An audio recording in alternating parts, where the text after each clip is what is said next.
Our next question is from Jen on Twitter.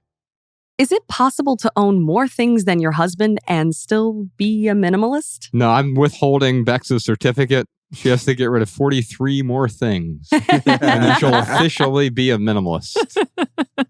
It's true. I do own more things than Josh. Although he definitely has more jackets. See, that's the example. How many does he have? I don't know. I don't count them. And that's great. Yeah. But it is easy.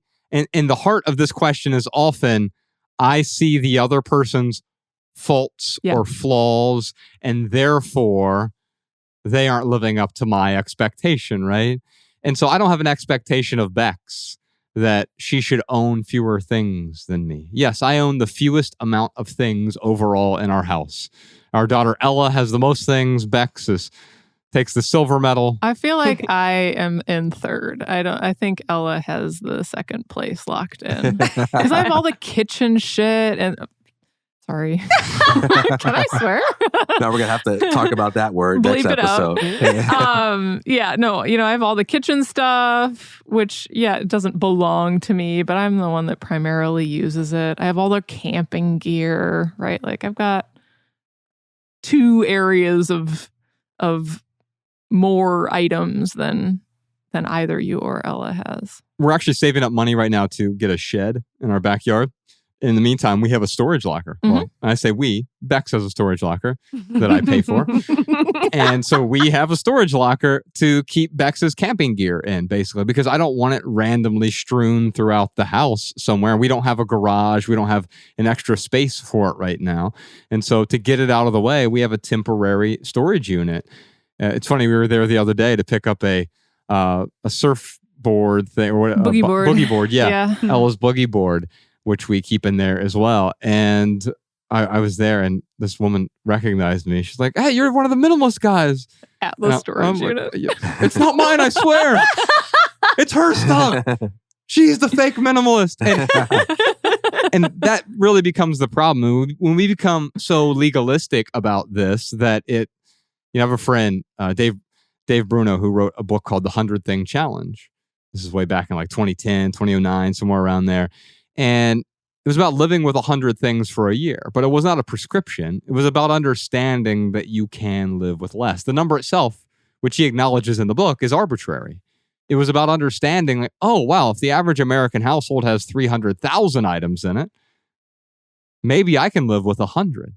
And what does that mean? Is that deprivation? Well, I don't know. And I think with each person, it's a little bit different. With Bex, she owns what she needs to own and is constantly asking questions. And we're asking these questions together. And quite often, we can do this in a passive-aggressive way that seems accusatory. Hey, you really want to keep this? As opposed to getting curious about it. Hey, Bex, you still using this? And in a way that is genuine. It's not, hey, I think you should get rid of this.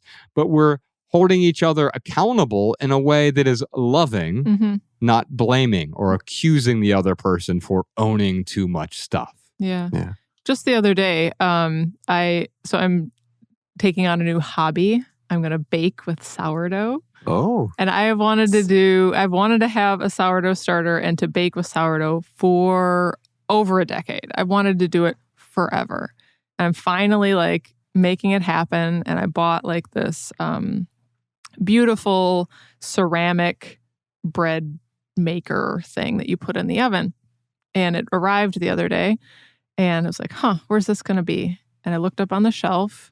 And the way that we have things is generally when one thing comes in, generally one thing goes out. Yeah. And so I found a little bowl on the shelf. And I was like, hey, Josh, are we using this? Are we planning on using this? Do we still want this around? Not in a passive-aggressive way, in a loving, kind, thoughtful way. And he's like, gives me a funny look for a couple of seconds. He's like, no, we're good.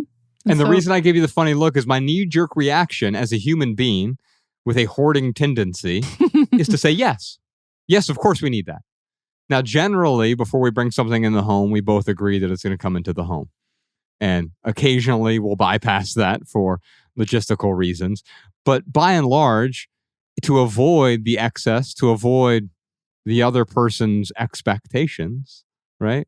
We'll ask questions where it's, hey, is it okay if we get this thing? Or what do you think about this? Oh, you know what? I think aesthetically this would be better. And here's why, right? The other day she was talking about getting a bird feeder for all the hummingbirds that we have near our house that the cats like to eat.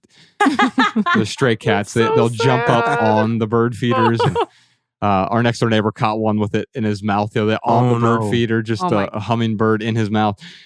We have all these stray cats because our lot where we were, it was abandoned for a while. And so like, I guess all the cats just used the yard as a dumping ground, literally.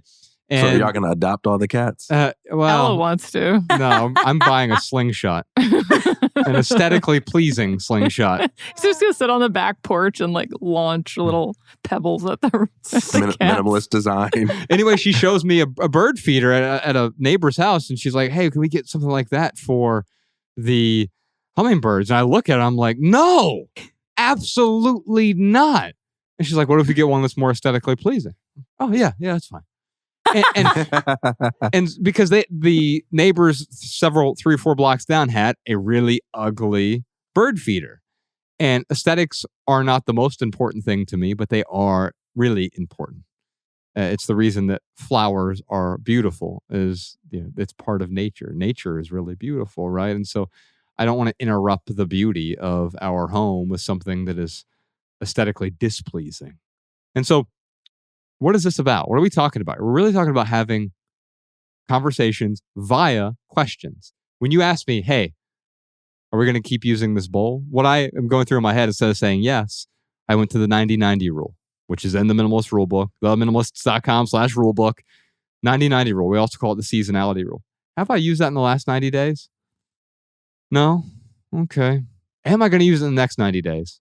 I'm thinking on this. Like, I'm not going to say yes, because it's easy to say yes to that question. Oh, yeah, I'll definitely use it. That's dismissive. Let me not dismiss this question. Let me be honest with yourself, with you, Bex. Let me also be honest with myself. Because if I'm being honest with myself, no, probably not going to use it in the next 90 days. Let's let go of it together. Did you enjoy this standalone Patreon highlight?